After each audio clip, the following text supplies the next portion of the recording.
The function f has domain 1 infinity and is defined by f of x equals 3x plus k, where k is a constant. Write down in terms of k the range of f. The function g has domain minus 2 infinity and is defined by g of x equals x squared minus 6. Find the least value of k so that the function g of f can be formed. Write down an expression in terms of k for g of f of x. Given that g of f of 2 equals 3, find the value of k. So let's have a look at this then. I've got the question in summary here. So part A, write down the range of f. Well, basically, here's a f. It's a straight line function. So if we were to draw it, it's only defined on 1 infinity. Oops, so it's going to just carry on, isn't it? And then basically at 1, if you put 1 in here, you get 3 plus k. And that point is included because the 1 was included, wasn't it? And basically then you've got that point and it's just a straight line of gradient 3, so it'll carry on going higher and higher and higher. So we can see the range now from that little inspection of the plot, of the sketch. Range of f then, it started from 3 plus k and included that point, and it just continued to increase. So there's the range. G has domain minus 2 infinity, defined by this. So let's do a little sketch of this function then. Basically it's from minus 2 forwards to infinity, and it's going to be x squared minus 6, so it's just a quadratic. It goes to the value minus 6 at the lowest point. So you get, it comes down, it turns, and then just continues to go back up like a normal quadratic function, U-shaped curve. So,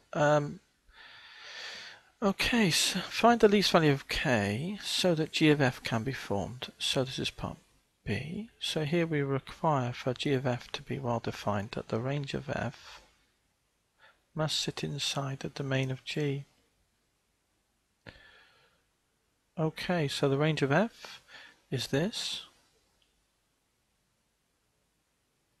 and that needs to be a subset of the domain of g, which was minus 2 to infinity. So for this subset to sit inside this set, the 3 plus k value must be bigger than or equal to, mustn't it? Minus 2, and that tells us that k is bigger than or equal to. Move the 3 over to minus 3. Minus 2 minus 3 is minus 5. So the least value k can take is minus 5. That's least value. Okay, good. So that's B. Now part C. Write down g of f of x. So C, g of f of x is g of f of x.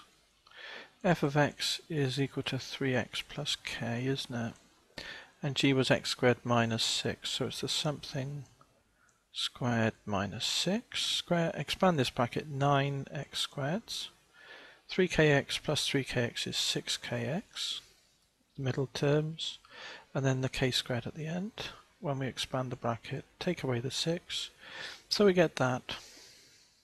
That's part 1. Now g of f2 is 3. So g of f of the value 2, put 2 in then. 2 squared is 4, 9 fours are 36.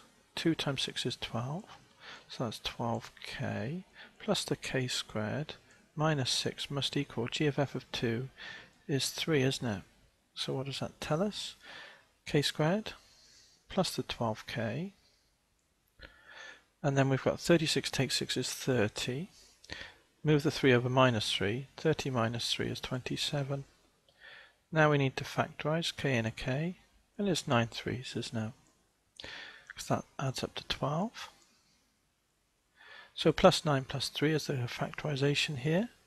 And then k must be bigger than or equal to minus 5. So k is minus 9 here is too low. K equals minus 3 must be the value, because minus 5 is the least value.